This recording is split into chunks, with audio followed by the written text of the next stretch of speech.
We live in an era when our cities are armed with steel and concrete. Computers and electronics barricade our minds. It doesn't change the fact that there exist a lot of strange phenomena, bizarre beyond reason or logic. Hi, my name is Momo. Most folks just don't see them. That's because we cling to order, to any tiny happiness that comes our way, and we bust our humps to blind ourselves with our desires and our pleasures. Made in There's Japan. a world of darkness out there, beyond time or space. A world filled with evil that is undeniably real. And in that world, there are things that run wild. Hi, my name is Momo. My name is Momo. My name is Momo. My name is Momo.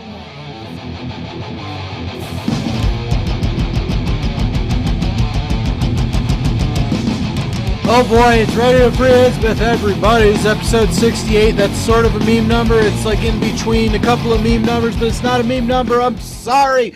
This week, we are going to be talking about At the Gates, or as some people call them, At the Gates. They're actually one of my favorite bands, though. I like them a lot. I love it so much. And they're mostly well known nowadays for their fourth album, Slaughter of the Soul, which kind of invented a lot of musical innovations that led to the rise of modern melodic metalcore in the early 2000s, as well as the general thrashier variety of melodic death metal that came out in the late 90s.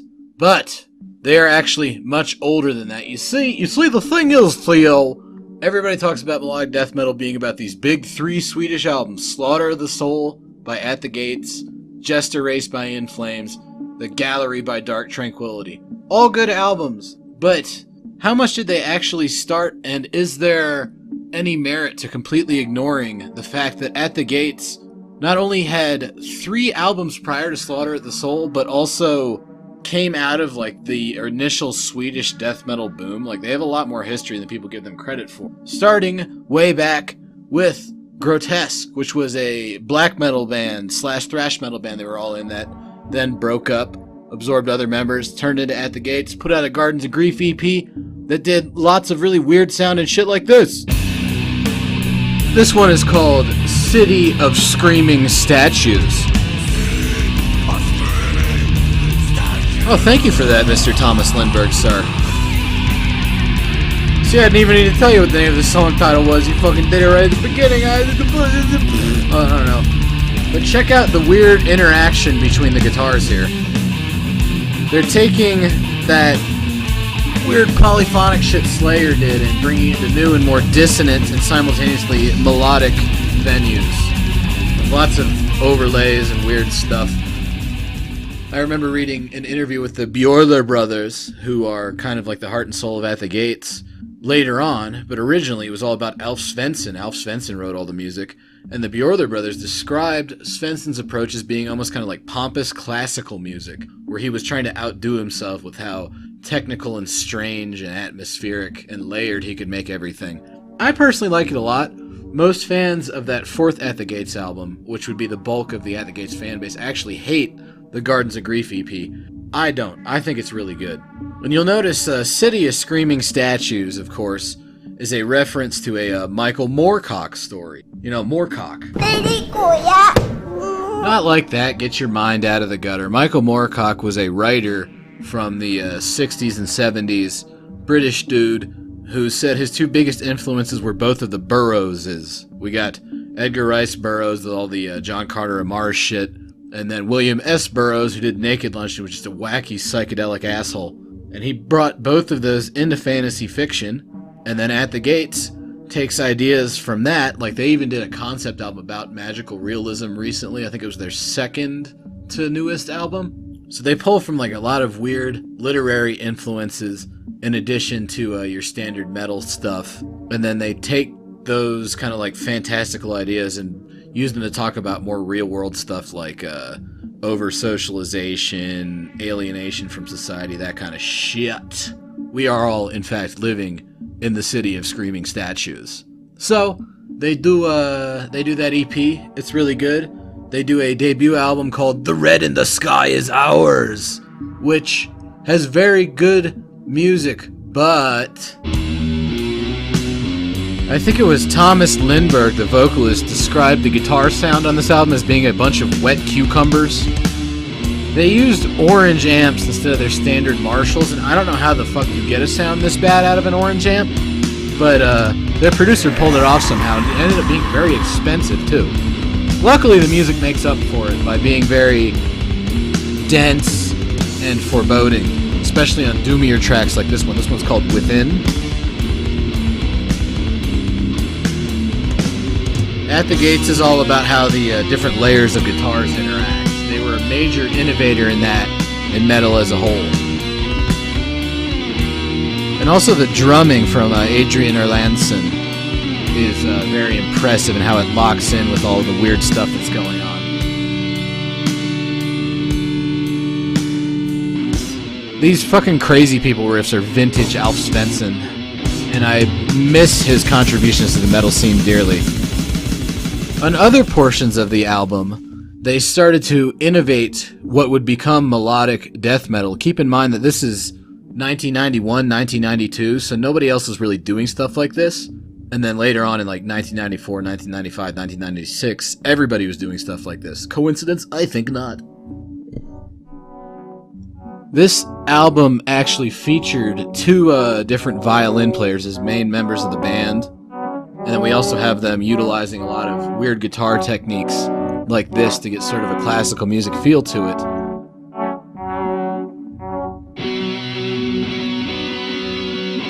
Absolutely beautiful, mournful stuff. I can see why the Bjorler brothers described Alf Svensson as having a very classical music attitude to how he wrote things.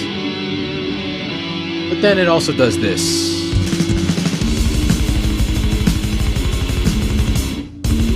Gotta have some weirdo fucking thrash riffs. So overall, it was listed by Brett Stevens as one of the top 10 death metal albums, and I think it definitely deserves that honor. It was highly influential, but not to bands most people know about. If we were just looking at like more mainstream death metal, this album is more of a weird footnote, but as far as the underground stuff goes, this was a very big album for bands like Crimson Massacre, who recently, like 10 years ago, put out an album that was pretty much a love letter to The Red in the Sky Is Ours. We have Miscreant from Sweden, were heavily influenced by it. They were very influenced by it, everybody. And then we have Cenotaph from Mexico. Their first album was very like doomy, dark, kind of incantation type shit. And then The Red in the Sky Is Ours came out, and all of a sudden, fucking Cenotaph is sounding like this. Yeah, no, pretty obvious At the Gates influence here. More importantly, this is also one of the best melodic death metal albums. This is Riding Our Black Oceans by Cenotaph. It features multiple people that went on to be in the Chasm, which you know I am all fucking about the Chasm. That's my shit. And so is this Cenotaph album, and so is early At the Gates. I've actually been bullied over my love of early At the Gates by fans of later At the Gates, and I still bear the scars. But yeah, good stuff. Influenced by At the Gates, also good stuff. A little bit of a digression. Check that album out too. But At the Gates put out a second album called With Fear I Kiss the Burning Darkness that had a lot of like lyrics and song titles that I find myself personally relating to. You know, they're very hashtag just jub things like raped by the light of Christ. So the melodies have become less weird, but they've actually deepened the interaction between the two guitars. Check that shit out, my brother. You got the more palm muty, thrashy type stuff going on in one stereo channel, then the other one has the flowing melodic type shit. Very good stuff. This song, I'm actually playing a decent chunk of it. It's only like 2 minutes long, but it does this weird time dilation thing where it feels like an epic track because it comes out all this acoustic stuff. It really hits that one motif hard and goes through a lot of variations of it in like 30 seconds or less. I wonder if this was maybe a hidden influence on Gridlink. Who knows? So later on in this album, they get into some actually very long and weird songs, like this one. This one's called Primal Breath. It is the longest At the Gates song. It's like almost 8 minutes. Second longest one was that slower Red in the Sky is Ours song I played earlier that was called Within. This one showcases that whole tremolo-picked melodies and then palm-muted shit go on at the same time, twisting and weaving around each other.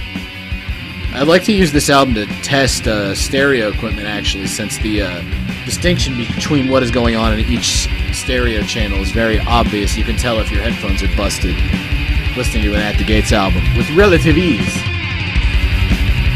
Oh yeah, now we're talking. And like I said, Adrian Erlantz, an amazing drummer, links up with the guitars perfectly to do very interesting stuff.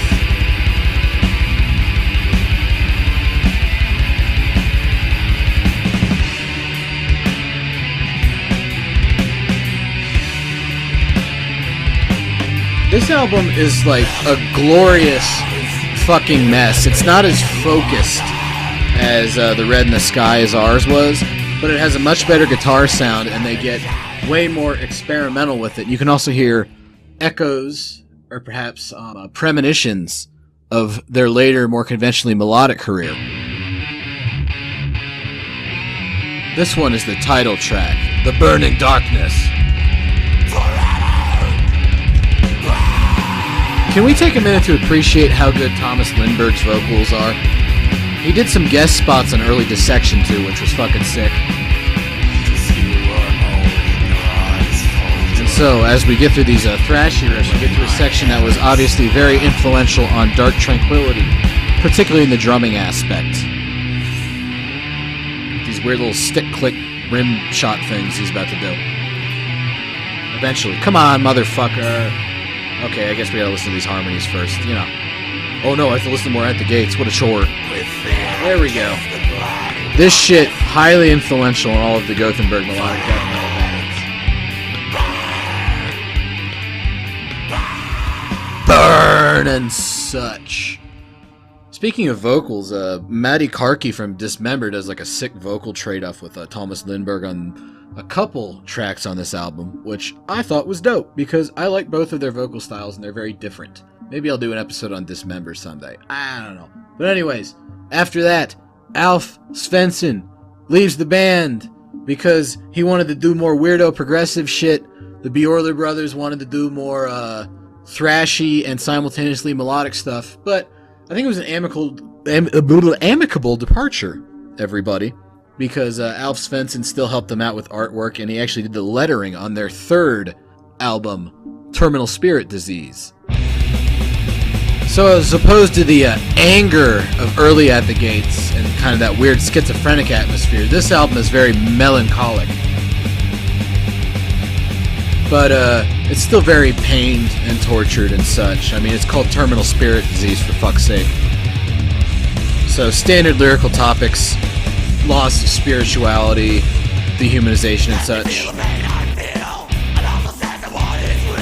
This is all Bjorler brothers doing the guitar stuff, so there's a lot more thrash, and the harmonies aren't as dense and strange, but they're still there.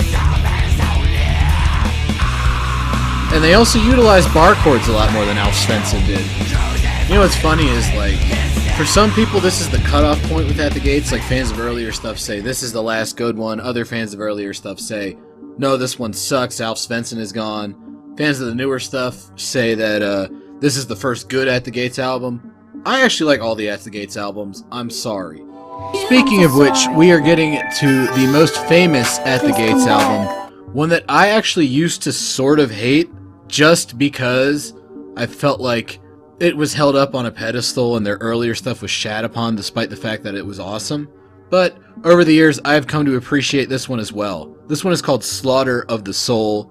It is very thrash metal influenced. The anger is back in full force. It's almost got sort of a weird pop music sensibility to how compactly the songs are constructed, but it's good stuff. Even the drum beats are thrash.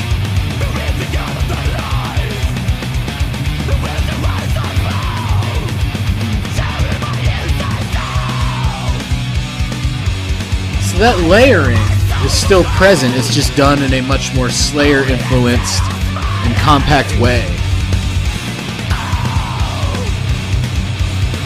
Oh, that good shit, my brother. Check out these dang thrash riffs right here.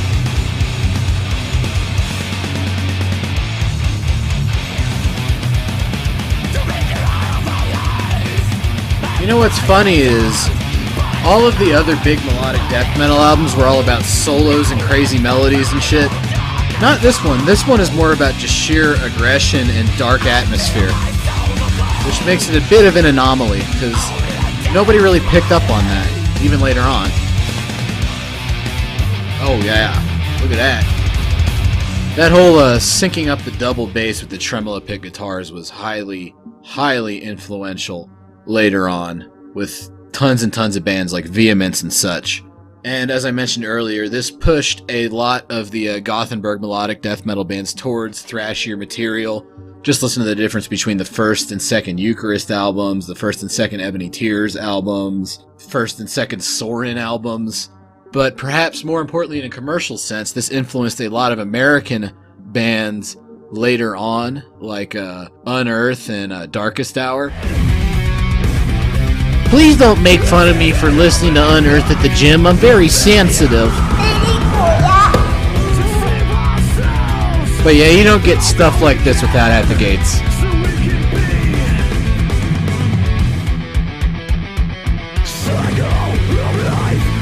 So yeah, if you're like most people, including me for like 95% of stuff that sounds like that, you can blame At the Gates. I'm sorry. I'm sorry. Whatever. But At the Gates is a good band, and I am unapologetic in my appreciation of all eras of their music at this point in my life. So next week, we'll probably talk about some other band. Until then... 本日もご視聴ありがとうございました。この動画が良かったらグッドボタンとチャンネル登録ぜひぜひお願いします。バイバーイ。